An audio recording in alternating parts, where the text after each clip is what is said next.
어떤 실험실에서 호랑나비가 애벌레로 있다가 고치에서 나비로 나올 때에 나오는 게 힘드니까 그 연구원이 고치 나오는데 이제 고치 구멍을 넓게 해서 바로 나오게 했다고 합니다. 그러니까 이게 이제 나비가 나와서 날아야 되는데 영영 날지 못하게 됐다고 그래요. 그래서 왜 그런가 했더니 고치에 그 좁은 구멍에서 나비가 나올 때 날개에 묻은 불순물이 다 씻겨져야 비로소 날 수 있는데 바로 이제 사람의 도움을 받아서 바로 쉽게 나오는 바람에 날개를 영영 쓰지 못하기 때문에 그렇다는 것입니다. 그래서 사람의 도움이 오히려 평생 날지 못하는 장애 호랑나비가 된 거죠. 호랑나비 입장에서 보면 사람의 도움이 치명적인 방해물이 된 것입니다. 같은 맥락에서 하나 더 저의 이야기를 좀 하려고 합니다. 그건 뭐냐면 어느 부모나 자식 사랑하지 않는 부모는 없습니다. 저도 귀하게 얻은 아들이라 아들이 자랄 때 일일이 그 아들의 모든 것을 책임질 것처럼 일일이 또 참견하고 또 잘되게 도와준다고 이렇게 저렇게 했는데 잔소리도 꽤 많이 하고 근데 그럴 때마다 이제 그렇게 했으면 내 아들이 이제 제가 얘기한 대로 잘 이렇게 방향대로 또 그런 모습으로 자랐으면 좋겠는데 제 생각대로 그렇게 아들이 그렇게 되어가지는 않더라고요. 되어가지 않고 오히려 나아지는 거 없거나 아니면은 오히려 반대의 모습을 보게 됩니다. 그것 때문에 우리 박 목사는 성격이 무던해서 잘 표를 안 나는데 저는 또 다르거든요. 그냥 그게 금방금방 표가 나니까 많이 속상했죠.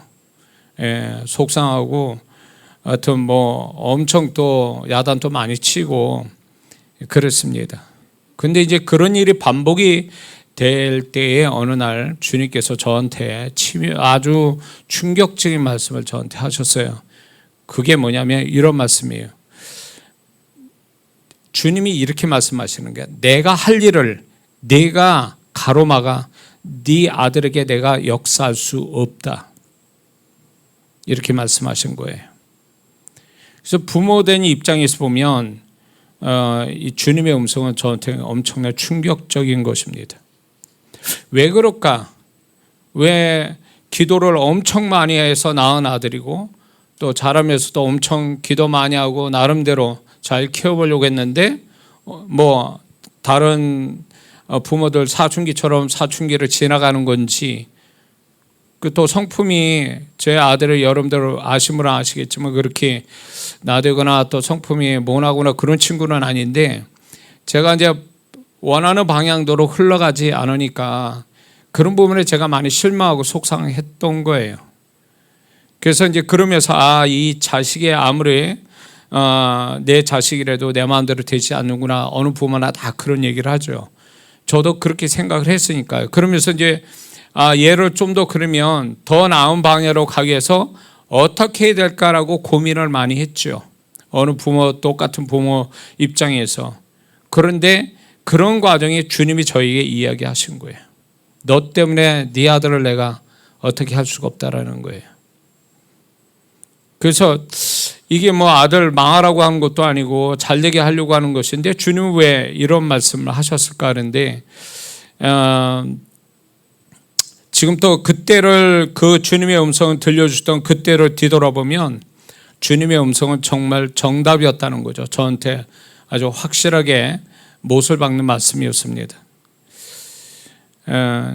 제가 아들을 온전히 주님께 맡기면 주님이 저보다 더 잘 양육하실 건데 그러나 부모된 내가 할 일이 있고 또 주님이 그 아들에게 하실 일이 있는데 저는 이제 자식에게 잘해본다고 주님의 몫까지 제가 하려고 했던 것입니다. 여기서 한 가지 여러분의 좀 부모된 분한테 질문하고 싶어요. 크리스찬 부모에게. 부모로서 자식에 대하여 내가 할 몫이 어디까지고 주님이 하실 목이 무엇인지를 분별할 수 있습니까? 목사인 저도 이게 헷갈렸단 말이에요. 그러다 보니까 저도 모르게 주님이 하실 내 아들에게 할 주님의 몫을 내가 다 해버리는 그 오지랖이 결국은 주님이 그 아들에게 더 이상 역사할 수 없게 만든 방해물이 저 자신이었다라는 걸 알게 된 거예요. 저는 또 성격상 좀 치밀한, 모든 걸 치밀하게 해야 직성이 풀리는 이런 성격이다 보니까 이제 아들도 어렵게 낳은 아들인데다가 얘는 주의 종으로 이미 선택돼서 하나님께 서원해서 낳은 아들이기 때문에 어떻게든지 잘 키워야 된다는 생각이 어느 부모보다 더 강했던 거죠. 그러면서 얘를 아주 치밀하게 교육시켜서 제대로 키워야 되겠다라는 마음을 가지고 어느 부모보다 저는 두세 배 더 노력했다고 보는데 그런데 자라가는 거 제 아들을 보면 내가 수고한 것이 아무런 도움이 안 되는 것처럼 보이는 거예요. 그러니까 나 자신에게 실망하고 우리 아들놈한테도 실망하고 그러면서 이제 마음이 속상하고 그렇다고 포기할 수는 없고 계속 어떤 내 방법 가지고 해봤는데 그게 먹히지는 않고 근데 우리 아들이 뭐 저한테 뭐 대놓고 저항하는 건 아닌데 꼭 결과로 가보면 내 말을 우습게 여기는 것 같고 내가 얘기하는 게 정답인데도 정답대로 가지 않는 내 아들을 보면서 뭐가 문제일까? 방법이 없어서 더 좋은 방법을 내가 알지 못해서 그런 건가? 아니면 더 아들에 대해서 착한 부모가 아빠가 되지 못해서 그런 건가? 여러 가지 생각을 많이 했죠. 그 끝에 주님이 정답을 이렇게 말씀한 거예요. 이제 이렇게 제가 이제 아들을 얻어서 키우는데 이제 부모는 다 그럴 거예요. 애가 어리고 이러니까 부모 소유인 줄 알고 있는 거죠. 부모의 소유. 그러다 보니까 부모가 부모의 소유라고 생각하면 부모가 마음대로 해도 걔네들은 들어야 되고 그 부모가 하는 대로 다 될 거라는 착각 속에 자녀를 키우는 모습이 있거든요. 저도 그랬으니까요. 그런데 그렇지 않다라는 게 얘가 커가면서 내 생각대로 되지 않는 자식이구나라는 걸 알게 되면서 실망하게 되죠. 이때 이제 부모가 방임을 하든가 아니면 계속 한 가지 방향으로 잔소리하면서 계속 듣거나 말거나 하든가 이런 식으로 흘러가거든요. 그런 가운데 저도 여느 부모처럼 그렇게 했던 거죠. 근데 주님은 그 얘기를 하신 거예요. 내가 주님이 하실 목까지 내가 지금 쓸데없이 왜 주님이 하실 일까지 내가 도맡아서 막 하려다 보니까 주님이 손 놓고 계셨구나. 그래서 제 아들에서 주님이 어떤 역사를 하지를 못하시는 거죠. 저희 또 제 박 목사는 뭐 제가 몇 시에 학교에서 맞춰서 집에 몇 분에 도착하는 게 다 계산하고 있었고 저도 뭐 아주 치밀하게 얘를 어떻게든지 어떤 잘못됨이 없이 이렇게 하려고 그랬는데 결국은 그게 아니더라고요. 그런다고 그 자식이 잘 크는 게 또 아니더라고요. 저는 여기서 내가 할 몫을 네가 하고 있다라는 거죠. 주님께서. 그래서 그 자녀를 제가 주님이 하실 일까지 내가 하다 보니까 주님이 하실 일이 없는데 결국 주님 몫까지 내가 하다 보니까 그게 효과가 있는 게 아니라 오히려 더 부작용만 생기더라 그 얘기죠. 그때 이제 제가 이제 결론이 낸 게 이제 그동안 그렇게 해왔던 거를 반을 줄인 거죠. 내가 부모로서 해야 될 몫까지만 하고 나머지는 주님께 맡기고 주님이 일하시도록 해야 되겠다 그래서 그때부터 기도해주고 그 10년 넘게 지금 매주마다 이 아들을 부탁한다라는 헌금을 드리면서 지금까지 오고 있거든요. 그런데 그런 어떤 제가 이제 생각이 완전히 전환되는 그 주님의 음성을 통해서 전환이 된 때부터 이 아들이 희한하게 나는 내가 더 이렇게 손을 뭐라도 얘기해주고 뭐라도 해야 되는데 그래야 나는 덜 불안하고 잘 될 것 같은데 이제 손을 놔버리는 상태가 돼버리니까 좀 처음에 불안했죠. 그러나 그런 속에서 주님이 저의 아들을 마음과 삶을 이렇게 빚어가시는 걸 저는 목격하기 시작한 거죠. 주님이 저 아들을 이 땅에 보내셨으니 주님이 저 아들을 계획을 가지고 이끄신다는 것을 목사인 저도 이거를 믿지 못하고 확신하지 못한 채 여느 부모처럼 그렇게 해왔던 내 모습이 이제 부끄럽게 된 거죠. 그래서 주님 앞에 이제 주님이 하실 일들을 방해하지 않는 그런 부모가 돼야 되겠다라는 생각을 가지고 박 목사하고 이야기를 나눈 적이 있죠.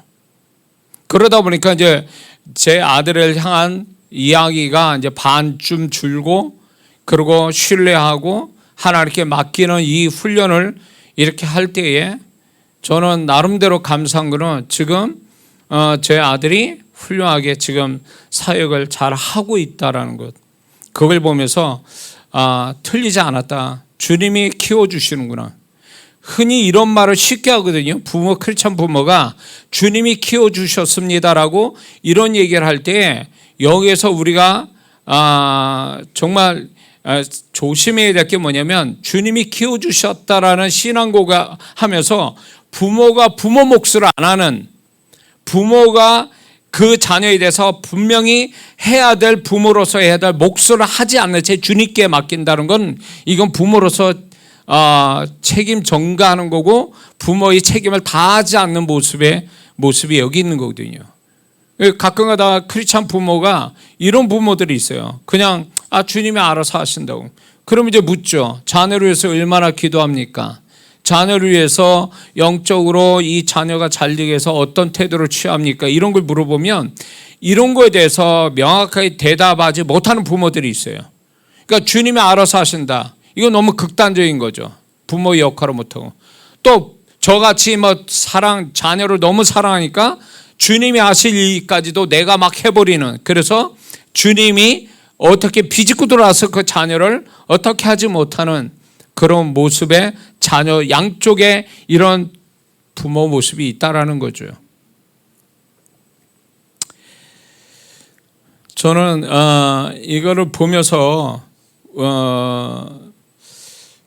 주님은 분명히 그 자녀에게서 지금 여기에 이제 우리 주오심 성도분들 자녀들을 가지고 있는 부모들은 그 자녀가 자연적으로 자녀가 이 세상에 나온 게 아니라 하나님이 부모된 나를 통해서 보내셨다라고 하는 이런 부모로서의 어떤 주님이 나에게 선물로 주셔서 이 자녀에 대해서 책임지고 이 자녀가 하나님께 바로 서도록 하나님의 계획대로 살도록 맡기셨다라는 이런 생각을 가지고 자녀를 키우지 않으면, 자녀가 자기 소유인 것처럼 자기 생각대로 돼야 되기 위해서 계속 압력을 가하는 이런 부모라면 그 자녀 때문에 나중에 눈물을 흘린다는 거죠. 많이 기쁨의 눈물이 아니라 후회의 눈물을 할 수밖에 없다는 거죠. 저는 그래서 이렇게 주님이 그때 이제 주님이 깨닫게 하시고 주님의 음성을 들은 대로 이제 손을 놔버리고 주님이 하실 일을 이렇게 하시도록 놔뒀을 때에 주님께서 제 아들을 지금까지 잘 만들어 가시는 걸 보면서 정작 내가 너무 열심히 넘쳐서 주님께서 일하시지 못하게 하는, 혹시 그런 모습으로 내가 살아가고 있지 않는가를 또 나를 돌아보게 됐다는 거죠. 근데 신앙 안에서 신앙생활 할 때 이런 부모 모습, 저같이 과거의 그 부모 모습으로 신앙생활하는 사람들이 많다라는 것입니다. 신앙생활을 예를 들면 자기의 선한 성품으로, 몸에 밴 습관으로, 자기 열심, 자기 힘, 자기 지혜로만 모든 것을 이루려고 하는 성도분들이 있습니다. 그리고 무언가 자신에게 잘 되어지면 자신의 힘으로 자기가 잘해서 이루어진 것으로 여기는 거죠. 이런 모습이 얼핏 보면 문제가 없어 보이지만 분명 이런 모습은 문제가 있는데, 그것은 이것입니다. 신앙생활을 자기 힘이나 성품이나 의지만 가지고 하게 되면 어느 정도는 자신의 존재의 변화와 수준이 올라가는 것 같아요. 그런데 그 다음부터는 더 이상 변화나 수준이 올라가는 것이 없이 존재의 변화와 수준은 멈추거나 오히려 시간이 갈수록 존재와 신앙이 점점 변질되거나 수준이 떨어지는 것을 보게 됩니다. 또 자기 스스로도 그걸 알게 되죠. 신앙의 이런 모습의 근본적인 문제는 내가 악하기 때문에 그런 게 아니에요. 내가 악해서 그런 것도 아니요, 내가 게을러서 그런 것도 아니에요. 결정적인 문제는 자신을 위해 성령님이 도우시고 일하심을 알지 못하기 때문에 그렇습니다. 성령님의 도우심과 일하심을 갖지 못했기 때문에 신앙이 또 존재가 변화되거나 더 높은 수준으로 가지 못하는 원인은 결정적으로 여기에 있다는 거죠. 제가 이제 저희 아들을 이제 어릴 때 자전거를 사주고 자전거를 그 한여름에, 지금도 기억나는데 한여름에 자전거를 이제 배워서 이제 자기 스스로 자전거 탈 수 있게 하려고 이제 한여름에 아파트 그 한복판에서 낮에, 뜨거운 낮에 이제 자전거를 사가지고 어떻게 하는지 요령 가르쳐주고 뒤에서 잡아주죠. 처음에 다 어느 사람이나 다 그럴 거예요. 어느 부모는. 뒤에서 잡아주고 이제 가게 합니다. 이렇게 가게 할 때 이제 자전거를 잘 타지 못하는 우리 아들놈이 이제 가니까 자기가 잘해서 가는 것처럼 생각을 하고 노라고 그래요. 뒤에 노라고. 아빠 손 놔. 안 돼. 이렇게 한다고요.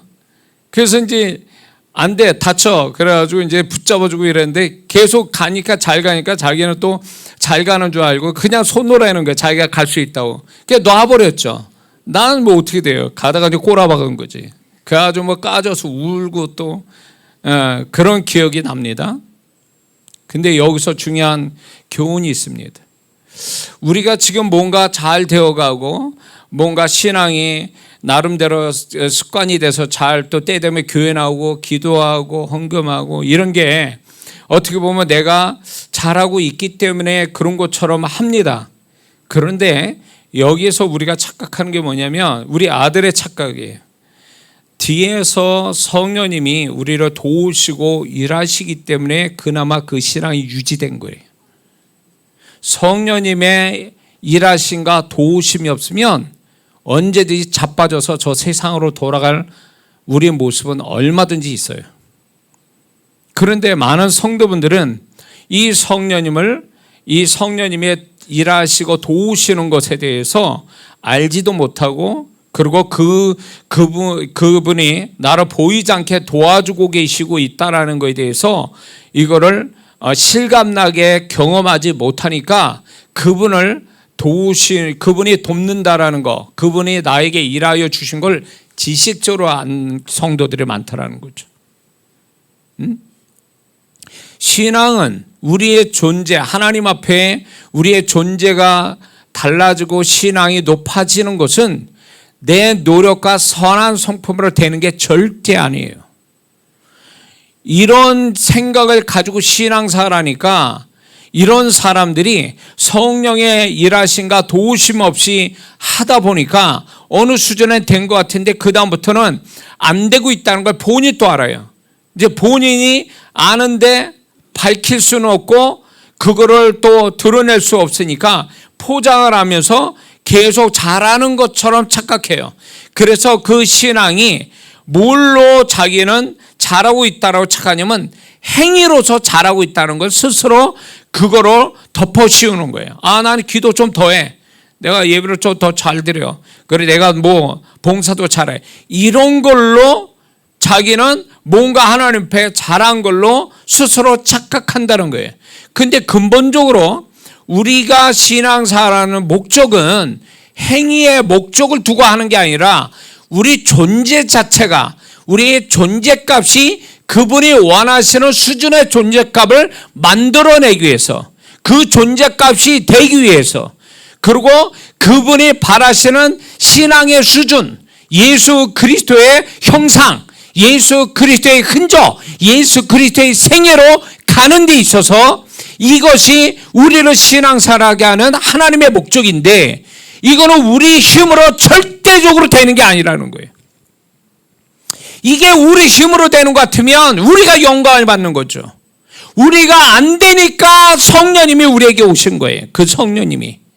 이해가 되십니까? 근데 우리는 그 성령님이 분명 바울을 통해서 하나님 말씀합니다. 고린도전서 3장 16절에 하나님의 성령이 너희 안에 계심을 알지 못하느냐? 고린도후서 1장 22절에 저가 또한 우리에게 인치시고 보증으로 성령을 우리의 마음에 주셨느니라, 이렇게 말씀하고 있습니다. 그러므로 성령님이 우리를 이렇게 도와주시려고 오셨는데, 그 성령님이 바로 예수님이 뭐라고 말씀하냐면 성령님은 보혜사다, 보혜사이시다, 이렇게 말씀합니다.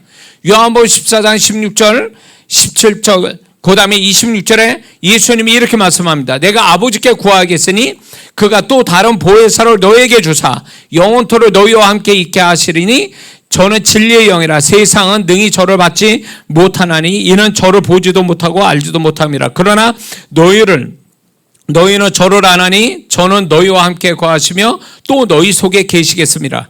보혜사 곧 아버지께서 내 이름으로 보내실 성령, 그가 너에게 모든 걸 가르치시고 내가 너에게 말한 모든 것을 생각나게 하시리라.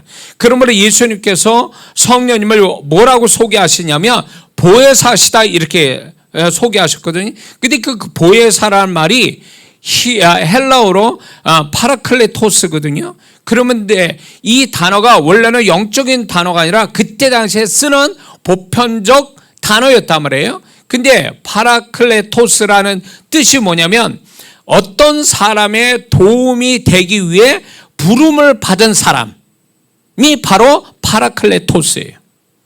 근데 그렇다면 예수님은 그때 당시에 알기 쉬운 단어, 보혜사라는 단어를 통해서 성령님은 어떤 분인가를 설명을 하고 계시는 거예요.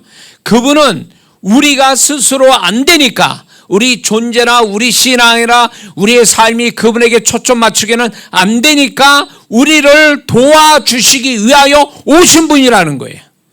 예수 그리스도의 부르심을 받고 우리에게 오신 분이 성령 하나님이시라는 거죠. 믿습니까? 그렇기 때문에 우리의 신앙은 절대적으로 성령님과 함께 가는 신앙이 되지 못하면 그거는 어쩌면 어느 순간에는 자기의 성품, 자기 의지는 될지는 몰라도 어느 순간부터는 더 이상 진전이 안 된다라는 거예요. 진전이 안 되는 것은 내가 악하기 때문에 안 되는 게 아니라 성령의 도우심과 일하심을 경험하지 못하고 그분을 간절히 찾지 않기 때문에 더 이상의 진전이 없는 거예요. 예수 그리스도의 형상, 예수 그리스도의 흔적, 예수 그리스도의 생애를 사는 것은 성령님만이 가능하다는 거죠. 왜? 그분이 그의 영광, 예수 그리스도의 영광을 드러내기 위해서 오신 분이 있기 때문에 그렇습니다. 믿습니까? 많은 분들이 이런 게 있습니다. 성령의 도우심, 일하심이 이렇게 그렇게 대단하게 생각 안 하는, 이게 이런 게 있습니다. 많은 교회 안에 성도분들이 성령님 이렇게 하면은 그 성령님은 하나의 은사, 능력 이런 단어로 이해를 하거든요. 근데 그 성령님은 은사나 능력은 그분의 일부분이고 진짜 그분이 우리에게 오신 것은 우리의 존재와 신앙과 삶을 주관하셔서 예수 그리스도를 드러내고 하나님의 계획대로 가게 만들고, 그리고 우리가 더 그분 앞에 높은 수준의 존재와 신앙 갖게 만드시려고 그분이 오신 거라는 거예요. 그런데 사단이 어떻게 속이냐면 성령님을 인격적인 하나님, 성령 하나님으로 보는 게 아니라 은사나 능력 차원에서 성령님을 이해하니까 성령님이 인격적인 분이 아니라 하나의 은사나 능력 차원의 존재로 인식되어져서 그분의 수준을 떨어뜨려 놓은 거죠. 이건 사단의 전략이에요. 그래서 은사나 능력, 우리가 무슨 축복 이런 데만 그 성령님을 찾으니까 이거는 온전히 성령님을 아는 자가 아니라는 거예요. 응?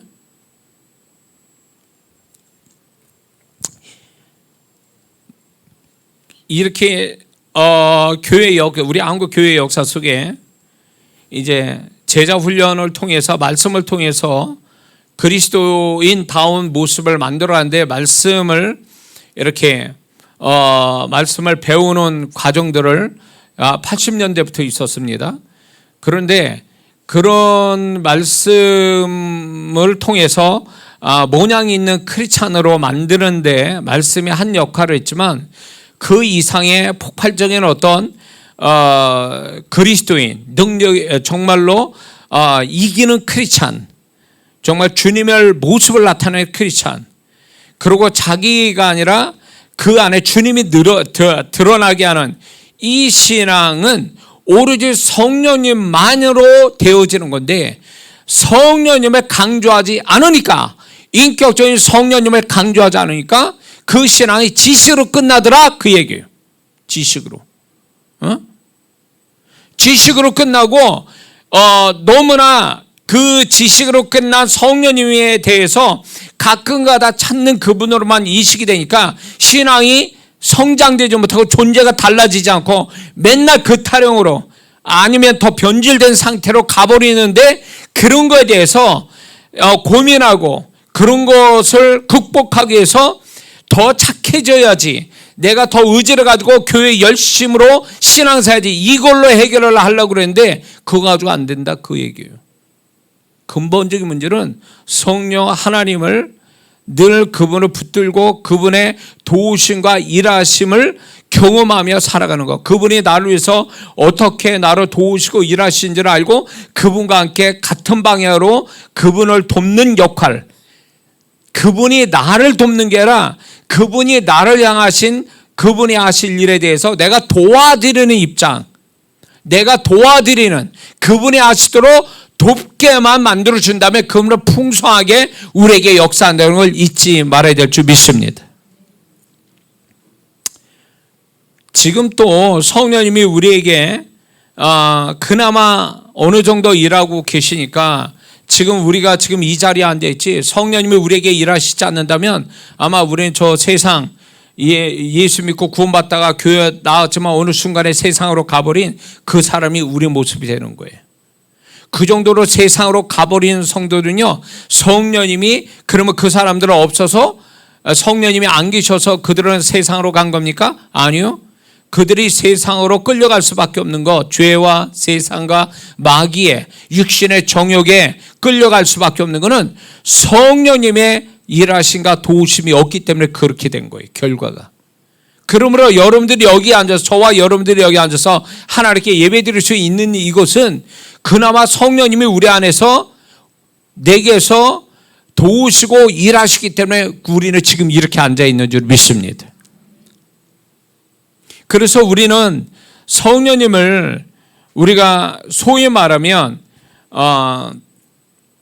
너무 이렇게 박대하면 안 됩니다. 그 성령님을 그러니까 조용기 목사님 같은 경우에도 보면은 그분은 항상 성령님을 의지하고 성령님을 초청하고, 이게 우스워 보이지만 그 조용기 목사님의 개인과 교회의 부흥은 이 성령님을 다른 그때 당시 어떤 사람보다 성령님을 존중하고 귀히 여겼기 때문에 그의 신앙과 그의 교회가 그렇게 부흥된 겁니다.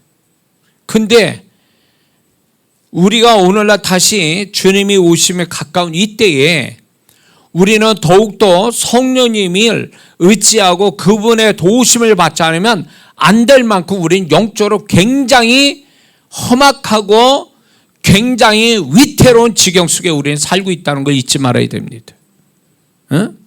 그래서 우리가 알아야 될 게 뭐냐면, 주님이 오심이 가까울수록 이제 점점 성령님의 일하심과 도우심이 사라져 버린다는 거예요. 그래서 어떤 일이 벌어지냐면 구원받는 사람들이 점점 적어지고 교회 안에 성도는 변화는 점점 없어지고 그리고 점점 이기는 성도는, 영적으로 이기는 성도는 없고, 이런 것들이 결국 왜 생기느냐면 성령님의 역사가 점점 줄기 때문에 그런 거예요. 그러면 왜 성령님의 역사가 주느냐? 주님 오심이 가까운데, 그거는 세상이 점점 더 악해지고 또 믿는 자도 악해지면서 회개할 줄 모르고 사단의 역사는 점점 강해지고, 이런 것들이 너무 강력한데 우리가 그걸 이길 수 있는 성령님을 의지하지 않으니까, 성령님을 의지하지 않으니까 결국 세상에 잡히고 죄에 잡히고 마귀한테 넘어가는 일들이 수도 없이 생기는 것입니다. 그래서 지금 성령님은 어제나 오늘이나 동일하게 역사를 하시는데, 그분이 더 풍성하게 나타나야 될 이 시점에 우리는 그 성령님을 더욱더 역사하지 못하게 우리 스스로가 가로막고 있다는 걸 우리는 알아야 됩니다. 내가 모든 걸 다 하려고 그러고, 어느 자식 사랑하는 부모처럼 자기가 다 할 것처럼 생각하는 이 태도, 그리고 정말 그분의 도우심을 구하지 않은 채 내가 다 할 수 있는 것처럼 하는 이것이 결국 성령님이 내게서 점점 역사하지 못하게 되어지는 원인이 된다는 걸 우리는 잊지 말아야 될 줄 믿습니다. 성령님이 우리에게 오신 것은 구원 다음에 우리에게 온 두 번째 큰 축복입니다. 구원 다음에 큰 축복은 뭐냐면 성령님이에요. 그분이 얼마나 우리에게 많이 일하여 주시느냐, 얼마나 적게 일하여 주시냐에 따라서 사람의 존재와 신앙과 삶이 달라지는 것입니다. 그런데 성령님은 우리가 천국 가는 그날까지 우리를 위해 쉬지 않으시고 일하시기를 원하십니다. 문제는 우리가 그분이 마음껏 우리 위해 일하시도록 도와드리는가에 대해서 이게 중요한 문제라는 것입니다. 우리는 이렇게 해요. 내가 언제 성령님 방해했습니까?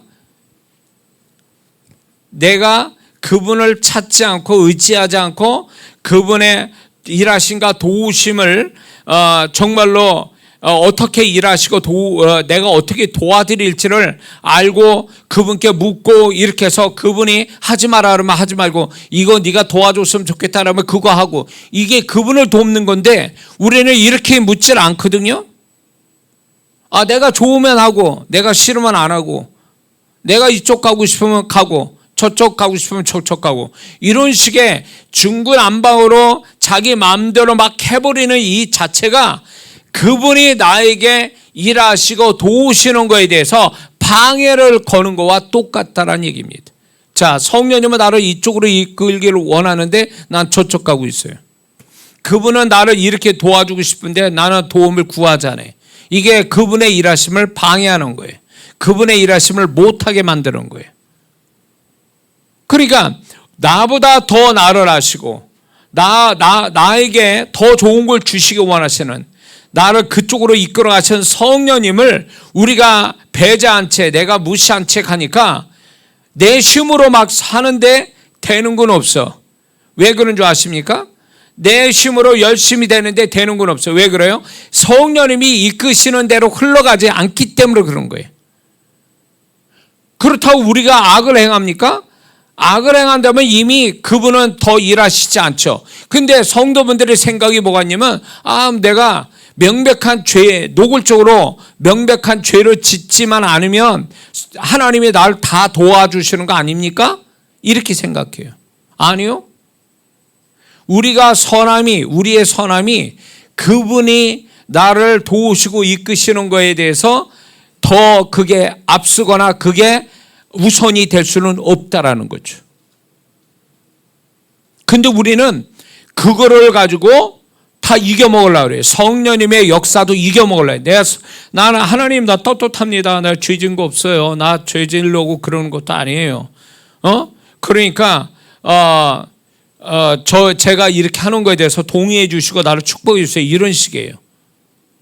정말 그게 하나님 앞에서 그렇게 한다고 그분이 그래 네가 죄 짓는 거 아니고 네가 좋은 의도를 하니까 내가 도와줄게, 그렇게 생각하고 그렇게 하실 것 같습니까? 하나님이? 절대 안 그래요. 그거는 하나님 이겨먹는 거예요. 하나님 위에 서 있는 사람과 같은 거예요. 우리의 선함이 문제가 아니라 그분의 뜻이 어디 있냐는 거예요. 그분이 나를 어떤 방향으로 가고 그분이 나를 어떻게 하실지를 알고 거기에 협조하는 게 우리가 최선이고 그게 잘하는 거지. 내가 계획 짜서 내가 하는데 하나님 나를 도와주셔야 됩니다. 이런 식으로 내가 주체가 되고 내가 하나님 돼버리면 그 다음부터는 성령님은 일하시지 않는다는 거예요. 방향이 틀리고 그분의 일하심은 계획을 다 가지고 일하시는데 나는 그냥 그분의 계획과 상관없이 내 멋대로 가버리면 성령님은 더 이상 일하시지 않아요. 성령님이 얼마나 민감하시냐면 생각의 방향 따라 우리의 말의 어떤 내용 따라서 그분이 일하시기도 하고 일 안 하시기도 해요. 엄청난 거예요. 그분이 그 정도로 민감해요. 응? 제가 이 집회를 하면서 이게 한두 번 경험한 게 아니에요. 자, 눈을 나를 마주치고 있는데 마음은 딱 닫아놓고 있어요. 그리고 제가 주님의 음성을 전달하고 있는데 그 주님의 음성을 받는 자는 역사가 오는데 마음에 딱 닫아두고 생각을 딴 데가 있어요. 혼적인 생각 아니면 뭐 저 목사가 그런다고 뭐 달라지나 이러면서 뭔가 이렇게 그분이 말씀을 받아 그 음성을 받는 자에게 역사를 하려고 성령님이 준비하고 있는데 들었는데도 불구하고 마음에서 그거를 이렇게 긍정적으로 안 받아들이니까 성령님이 일하시지 않아요. 일하시지 않아요. 그 정도로 그분이 민감하신 분이에요. 그게 죄 되는 겁니까? 내가 내 생각이 안 맞는데요 라고 나는 그거를 안 받아들이는데 그게 무슨 죄예요? 근데 죄는 아니더라도 성령님이 일하시지 않는다라는 거예요. 이런 경우도 있어요. 제가 대언을 하잖아요. 주님이 대언할 때 그건 분명히 그 사람이 와서 얘기하고 있었던 거예요. 근데 이 사람이 그거를 흘겨들은 거예요. 받아들이질 않는 거예요. 듣긴 들었는데 마음으로 안 받아들여요.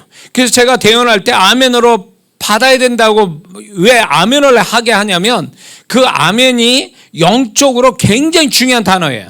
뭔가 나한테 하나님 것이 흘러들어오게 하는 문을 열어주는 역할을 하거든요. 아멘이라는 이 단어가 이거는 그냥 세상적 언어가 아니라 하나님의 언어라고요.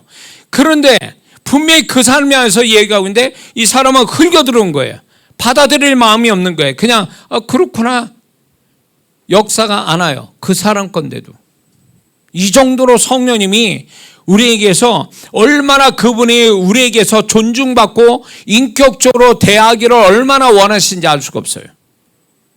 근데 많은 성도분들이 나는 죄 짓는 거 아니에요. 나 하나님께 나는 죄 짓는 마음도 없고 죄 지을 생각도 없고 나는 죄의 어떤 그런 걸 가지고 하는 것도 아니에요. 이런 거에 하나의 하나님 앞에 당당하게 그렇게 얘기한단 말이에요. 근데 그런다 그래도 성령님이 방향하고 그분과 방향이 같고 그분과 생각이 같아야 그것도 인정받는 거지. 그게 아니라 지 멋대로 그렇게 해놓고 나는 이쪽으로 가고 싶습니다. 내가 저거 하고 싶습니다. 이런다고 그래서 성령님이 그래 내가 원래 나는 이쪽인데 네가 그런다니 내가 그쪽으로 가서 도와줄게. 이런 게 아니란 말이에요. 응? 그분을 존중하는 법은 그분이 어떤 뜻을 나타내고 말씀할 때 나는 겸손히 그거를 아멘에서 수용하는 게 그분을 존중하는 거예요. 그럴 때 역사가 오는 거예요. 응? 그래서 제가 이제 이렇게 대언할 때도 언어를 이렇게 말을 표현할 때도 성령님이 원하는 언어 표현법이 따로 있어요. 그러니까 내가 원하는 표현이 아니라 그분이 원하는 언어 표현을 해야 비로소 성령님이 역사해요. 그 정도로 그분은 굉장히 그런 부분에 대해서 민감하신 분이에요. 섬세하고. 그렇게 그런 걸로 해서 존중을 받으실 때 비로소 역사를 하시는 거거든요. 근데 우리는 너무 그분을 존중하지 않아요. 내가 할 수 있는 거 그냥 하는 거예요. 내가 할 수 없는 것만 주님 성령님 도와주세요 이러지 할 수 있는 거 내가 다 한다라는 거예요. 이러니까 성령님이 제한적이고 또 성령님을 하나의 인격으로 보는 게 아니라 은사나 능력이나 축복의 어떤 그 개념으로 보니까 그분과 인격적인 관계로 아니로 이런 쪽으로 보니까 성령님이 존중을 못 받으시는 거예요. 성령님을 존중해야 비로소 성령님이 역사가 오는데 성령님을 존중하지 않으니까 그 성령님이 대우를 못 받으시, 존중을 못 받으니까 그분이 원하시는 만큼 우리를 도우실 수 없는 거예요. 이해가 되십니까? 성령님은 우리가 알아야 될 게 그분은요 우리에게 구원에서부터 역사하고 있었다는 거 아십니까? 고린도전서 12장 3절에 그러므로 내가 너에게 알게 하노니 하나님의 영으로 말한 자로 누구든지 예수를 저주할 자라 하지 않고 또 성령으로 하지 아니하고는 누구든지 예수를 주라 할 수 없느니라. 성령님이 이미 구원 속에서 성령님은 우리를 구원받도록 역사하고 계셨다라는 거예요. 그러면 우리는 흔히 생각할 때 내가 마음 열고 복음 듣고 내가 예수님 영접해서 내가 주체인 줄 알지만 복음 듣고 구원받는 건 전적인 하나님의 역사인데 그 하나님의 역사도 결국은 성령님으로 인하여 이루어졌다라는 거예요. 그러면 그분의 구원조차도 우리 시작점, 구원의 시작점에서부터 성령님이 역사했다면 우리가 죽는 그 순간까지 그 성령님이 계속 역사한다라는 하나의 어떤 예표가 구원에서 나타난 거거든요. 구원에서 나타나는데 우리는 이 성령님을 너무 배제하거나 무시하거나 존중하지 않으니까 성령님이 우리에게 풍성하게 나타나질 않아요.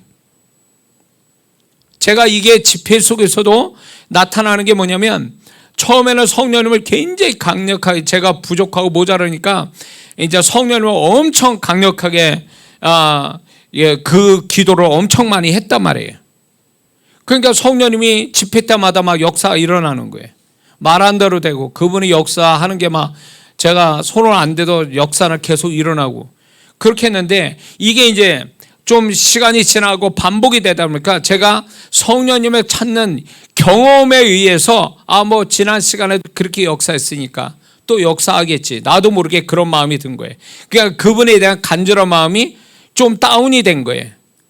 그렇게 하면서 성령님을 찾게 되니까 문제는 뭔지 아세요?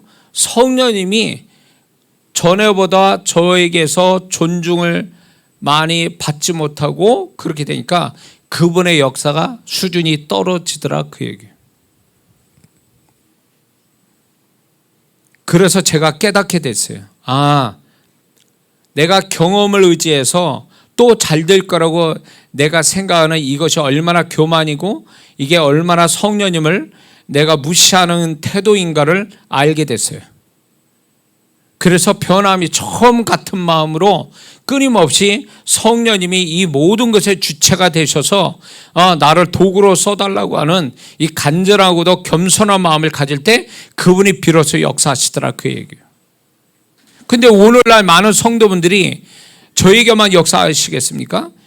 여러분 모두 각자가 성령님이 계시는데 그 성령님의 도우심을 받으며 우리 존재, 신앙, 삶 모든 게 그분의 통제 안에 그분의 주장하심에 그분의 도우심에 그분의 일하심 속에 들어가 있으면 안 되는 것도 되고 없는 것도 있게 되고 잘못된 거 고침받고 이런 하나님의 놀라운 역사가 시작되는데 왜 우리는 그걸 겨우 못하냐 이거예요. 왜 상식과 이론과 지식과 계산만 가지고 살아가는 인생이 되냐 그 얘기예요. 그분은 여전히 우리 안에서 안팎으로 역사하고 있어서 우리에게 못할 일이 없으신 그분인데 왜 우리는 그분에 대해서 경험을 풍성하게 못하냐요. 그분의 기적은 언제든지 지금 또 있고 그분이 우리를 정말 죽은 자도 살리신 그분이 우리의 모든 일을 하실 수 있는데 우리는 그분을 의지하는 마음에 어떤 간절함이 없다 보니까 그분이 우리의 마음을 태도 보시고 그분의 나타나심이 제한적일 수밖에 없는 거예요. 그래서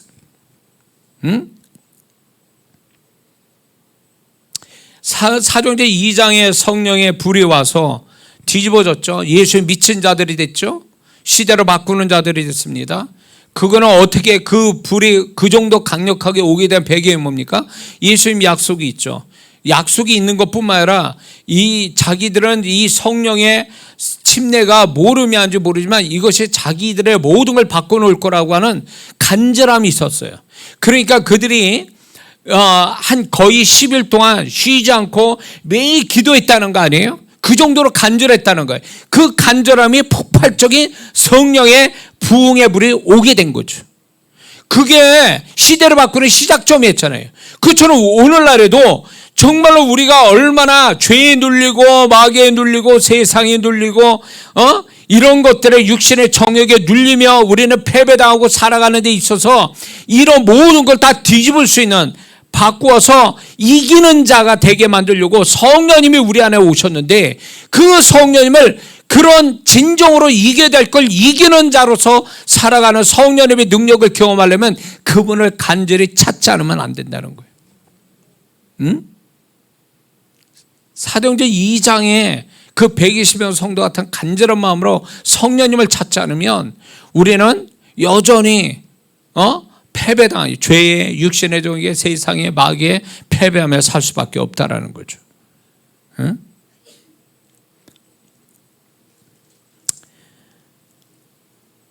정말 우리는 점점 갈수록 우리가 여러분들 아시잖아요. 주님은 오신다고 그러는데 그분이 공중으로 오실 때 우리는 신부로서 그분의 예수님이 신랑으로 오시고 우리는 신부로 그분 앞에 들림받을 때 어떤 사람이 들림받을 것 같습니까? 신부된 자만 들림받는 거거든요. 이게 죽어서 천국 가는 거하고는 차원이 다른 문제예요. 신부로서 들림을 받으려면 우리가 중요한 거는 이기는 자가 되고 정결한 자가 되어야 되거든요. 그거는 우리 힘으로 안 돼요. 우리 의지 가지고는 안 되는 거라고요. 그러니까 어느 때보다도 성령님이 강력하게 우리를 도우셔야 우리가 그분이 바라시는 존재요 신앙을 가지고 살아갈 수 있는 거죠. 믿습니까? 자, 그렇다면 우리가 그렇게 되려면 어떻게 될까요? 우리는 그 성령님을 존중해야 되고 또 그분의 도우심과 일하심이 더욱 나타나게 해야만이 되어지는데, 그게 되려면 첫 번째는요, 우리가 회개를 잘할 줄 알아야 돼요. 회개를 잘해야 돼요. 왜 그런 줄 아세요? 죄는 그분의 일하심과 도우심을 막아버리는 거예요.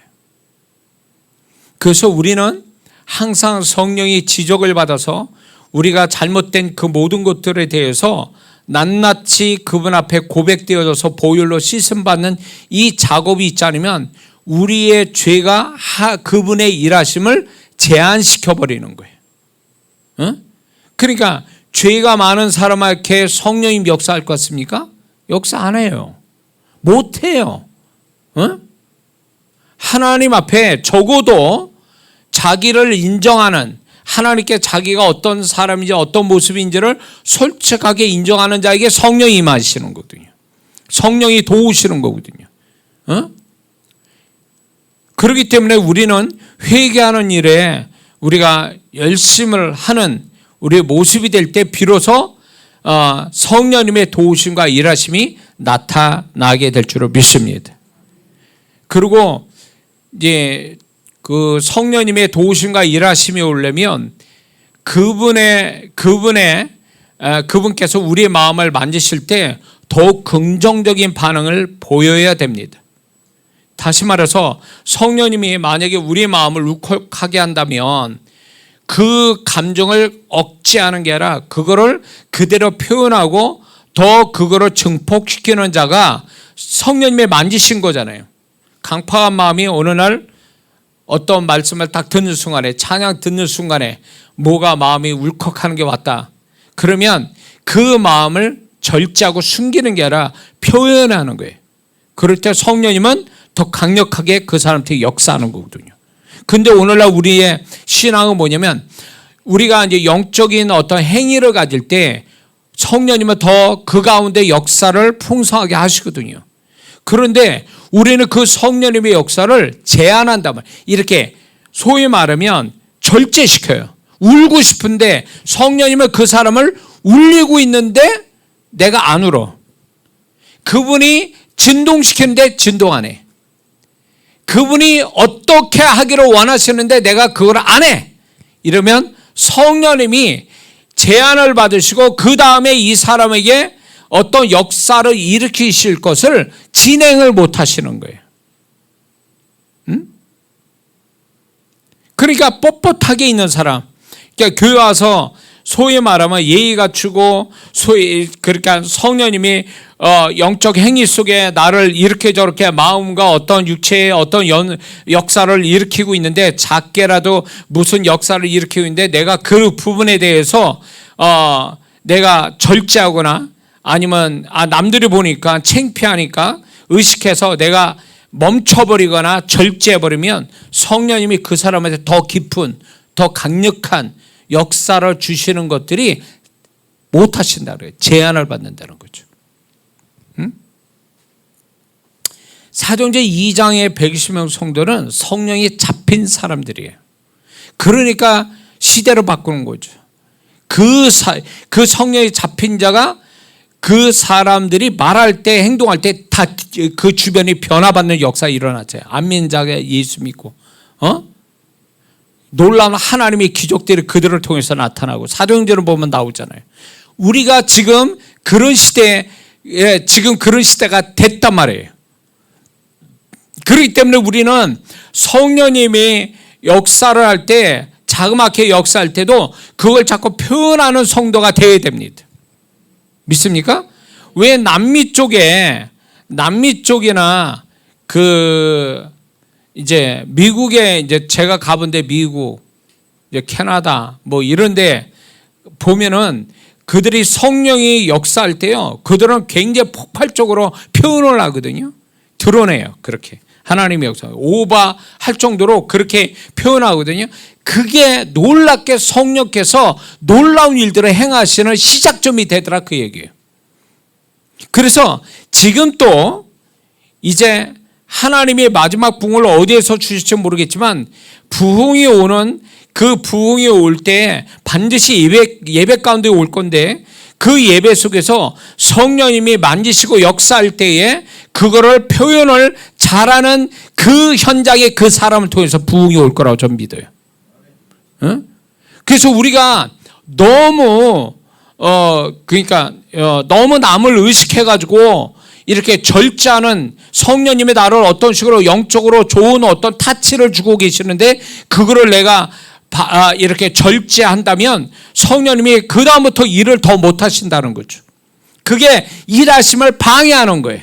일하심을 방해하는 거예요. 그래서 개인적으로 기도할 때도 그렇습니다. 기도할 때나 찬양할 때에 이런 역사가 있어서 제 집회 가운데 1시간 반을 찬양만 했어요. 저 혼자서. 뭐 따라 부르면 좋고 안 불러도 좋아요.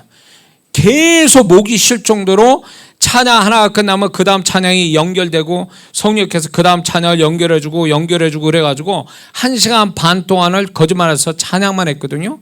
거기서 성도들이 다 깨지기 시작하는 거예요. 알아서 회개할 사람 회개하고 하여튼 뭐 속이 뒤집어 치유받을 사람 치유받고 역사가 다 일어나더라고요. 그때 무슨 뭐가 있었냐면 성령께서 잠깐 찬양 몇 개 하고 끝나고 집회를 이제 설교로 들어가려는데 그분의 찬양을 계속 이어서 하게 하는 거예요. 근데 제가 그때 느낀 게 이분은 오늘 또 찬양을 통해서 뭐가 일을 하시려고 하는가 보다. 그래서 순종하고 했더니 정말로 여기에 참여한 분들이 찬양으로 뒤집어진 거죠. 기도할 때도 이거 잘 들으실 때요. 여러분들이 개인적으로 찬양하고 기도거나 말씀을 볼 때도 그래요. 이런 영적 행위를 가질 때 내가 성령님이 일하시는 걸 방해하지 않으려면 성령께서 내가 지금 영적 행위를 그분이 이끄신다라고 생각해야 돼요. 내가 하는 게 아니라 그분이 나를 이걸 하게 하셨다. 기도하게 하셨다. 찬양하게 하셨다. 말씀 보게 하셨다. 이 태도가 중요해요. 그러면 그분이 이끄시는 대로 그냥 흘러가야 돼요. 내가 시간 됐으니까 여기까지만. 졸리니까 여기까지만. 내가 힘드니까 여기까지만. 딱 이렇게 자기가 정해놓으니까 성령님은 그 다음을 또 계속 이어가려고 하는데 성령님을 제한시키는 거예요. 그러니까 그분의 일하심과 도우심을 내가 막아버리는 거야. 내 이유에 의해서.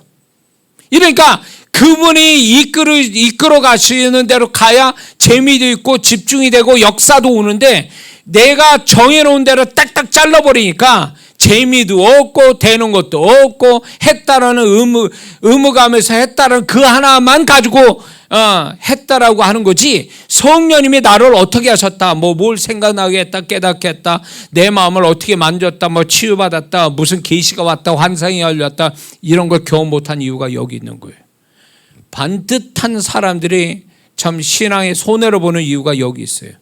뭔가 성실하다라고 하는 개인적 자기의 성품상 성실한 사람이 이런 손해를 본단 말이에요. 그게 뭐냐면 성령님을 앞세우지 않고 그분에 따라서 움직이는 게 아니라 자기의 성품대로, 성실함대로, 의지대로 막 하다 보니까 되기는 되는 것 같은데 어떤 그 안에 영적인 역사는 없고, 성령님의 만지심은 없고 일하심은 또 없는 거죠. 제가 기도를 이렇게 집회 가운데 할 때, 기도를 시작할 때 보통 20분씩 기도를 하거든요.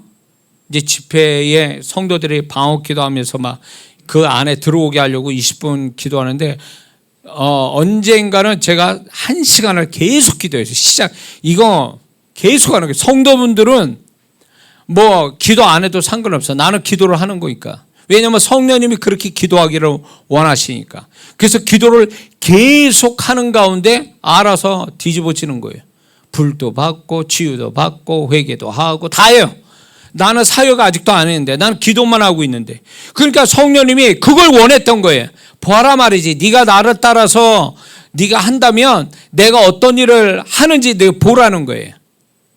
내가 할 일을 그분이 하고 계시는 거예요. 너는 나에게만 순종하고 하라는 대로만 해, 이거예요. 그렇게 하다 보니까 성령님이 알아서 다 하고 계신 거예요. 설교를 못 하겠는 거예요. 막 기도 가운데 다 뒤집어지니까 사람들이. 이게 제가 집회 가운데서 성령님이 이렇게 역사하는 걸 제가 경험해 왔기 때문에 감히 여러분에게 그렇게 권면하는 겁니다. 성령님의 폭발적인 것이 아니더라도 그분이 나를 주장하는 걸 경험하려면 그분이 도우심과 일하심 쫓아서 흘러가야 돼요. 그렇게 흘러가야 돼요. 그걸 안 하고 내가 딱 정해놓고 내 마음대로 내가 정하는 대로 막 하다 보니까 성령님은 그렇게 우리 때문에 제한을 받으실 만한 분이 아니거든요. 근데 내가 그분을 제한을 두기 때문에 그분이 그러면 네가 30분만 할래? 그래, 내가 30분 동안만 너에게 역사할게. 이게 아니란 말이에요. 그러니까 많은 성도분들이 그분이 역사하는 어떤 변칙성, 아니면 그분이 특별한 이유, 나를 위해서 특별한 나한테 얘기를 안 하시지만 그분이 나를 특별하게 이끌어 가시는 것에 대해서 순종하는 사람만 된다면 훨씬 더 많은 좋은 결과를 가져오는데, 많은 성도들이 성령님이 주체가 아니고 내가 주체가 되어버리니까 내가 마음대로 결단할 수 있다, 내 마음대로 정할 수 있다, 내 마음대로 끝을 낼 수 있다라는 이것 때문에 성령님이 폭발적으로 역사를 못 하시는 거예요. 성실한 건 좋은데 그분이 이끄시는 대로 흘러가는 게 진짜 성실함이에요. 인간적 성실이 아니라 그분이 이끄신 대로 흘러갈 줄 아는 자가 성실한 자예요. 믿습니까?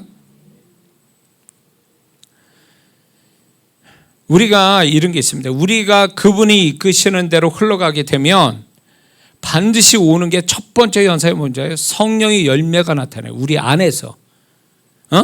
갈라디아서 5장 21절 23절. 오직 성령의 열매는 사랑과 희락과 화평과 오래 참음과 자비와 선을 행하려는 마음과 충성과 온유와 절제. 이런 현상이 우리 마음 안에서부터 일어나요. 그러니까 우리 마음의 존재를, 우리의 마음값을 높여주시는 것이 성령님의 첫 번째, 우리에게 일하신 첫 번째 목표예요. 그러고 나서 계시도 주시고 환상도 주시고 은사도 주시고 능력도 주시고 이런 것이 그 다음에 나타나는 거예요. 그래서 그분이 우리를 그분에 따라서만 흘러간다면 그분은 마음껏 하나님의 것을 우리한테 나타내 주기를 원하시거든요. 근데 우리는 그 풍성한 그분을 경험하지 못해요. 저는 지금 또 이제 주님이 저에게 이렇게 나타나시는 여러 가지 지금까지 20년 동안 그분이 나를 통해서 나타나신 일들이 굉장히 많이 왔는데, 그분이 또 새로운 목표를 자꾸 주셔서 너는 그걸 위해서 기도하고 그거를 기대하고 그것이 나타나기를 계속 사모하라는 마음을 주신 게 있어요. 지금 그걸 놓고 기도하거든요. 그분이 마음 주실 땐 이미 그걸 이루시려고 마음부터 주시는 거거든요. 그렇다면 여러분도 마찬가지예요. 성령께서 반드시 여러분에게 어떤 좋은 일, 어떤 영적이든 육적이든 좋은 일을 주시려고 그럴 때 그분은 우리 안에서 마음부터 주신다라는 거예요. 마음. 너희 안에 착한 일을 시작하신 이 성령님. 빌립보서 2장 13절에 너희 안에 행하신 분 하나님이니 그가 소원을 두고 행하신다. 우리한테 소원을 두고 행하시고 우리에게 착한 일, 좋은 일을 시작하시는 그분을 경험해야 된다는 거예요. 그래서 그분이 주시는 그 마음을 쫓아 말하고 행동하면 그분이 그 다음에 책임져 주셔서 그분만이 하시는 결과가 나온다는 거예요. 상식적이지 못하고 계산적이지 못한 그런 일들이 막 나타나는 거죠. 제가 이 대원 사회 갈 때도 그분이요, 처음에 내가 이렇게 할 줄은 몰랐어요, 사실은. 그런데 그분이 하라고 마음을 주셨고 나는 그거를 이렇게 믿음을 가지고 하다 보니까 그분 앞에 순종하니까 언어에다 능력을 주신 거예요. 제 언어에다가. 그러니까 놀라운 일들이 시작된 거예요. 나타나지 않은 영상으로만 있는 사람들이 기적을 경험하는 일이, 이런 일이 벌어진 거예요. 그분은 얼마든지 그분이 도우시고 일하시는데 동의하고 쫓아가는 자에게는 놀라운 일들을 예비하고 계신다, 그 얘기예요. 우리가 그걸 경험해야 되는 거예요, 이제는. 그래서 물론 우리가 상식과 이론과 계산 가지고 세상을 살아갈 수 있어요. 그런데 그것만 가지고는 안 된다는 거예요. 그 이상의 역사가 일어날 수 있는 세상 속에 우리는 또 살고 있거든요, 동시에. 그거를 경험해야 되는 거예요. 그거는 오로지 성령께서만이 경험시켜 주는 거거든요. 그분의 일하심과 도우심에 동참하여 그분이 이끄는 대로만 가면 우리는 그 놀라운 기적을 경험하고 살아간다는 거죠. 할렐루야. 그래서 우리 주오심 성도님들이 그 일이 경험되기를 바라면서 이제 마지막 말씀은 그겁니다. 빌립보서 1장 6절의 말씀은 우리 개인에게만 주신 게 아니라 우리에게 속한 교회 공동체를 향해서 말씀한 겁니다. 너희 안에 착한 일을, 너희 안에, 우리의 공동체 안에 그분이 착한 일, 좋은 일을 시작하신다는 거예요. 그래서 그 교회가 어떤 교회냐? 사도행전 2장 43절에서 47절. 사람마다 두려워하는데 사도들로 인하여 기사와 표적이 많이 나타나니 믿는 사람이 다 함께 있어 모든 물건을 서로 통용하고 또 재산과 소유를 팔아 각 사람의 필요를 따라 나눠주고 날마다 마음을 같이하여 성제를 모이기를 힘쓰고 온 백성에게 칭송을 받으니 주께서 구원받는 사람을 날마다 더하게 하시니라. 데살로니가전서 1장 3절에 너희 믿음의 역사와 사랑의 수고와 우리 주 예수 그리스도에 대한 소망의 인내, 이것이 성령께서 우리를 다스리고 그분의 도우심과 일하심을 쫓아갈 때 교회가 이런 모습이 된다는 거죠. 이게 진정한 교회, 진정한 부흥인 줄 믿습니다. 그러므로 좋은 일을 행하시는 성령님이 우리 주오신 교회에서 사라지지 않으시도록 우리의 모든 성령님을 자꾸 의지하는 자가 되어야 됩니다. 그래서 초대교회의 모습을 우리 교회 안에서 보도록 힘써야 될 줄 믿습니다. 기도하겠습니다.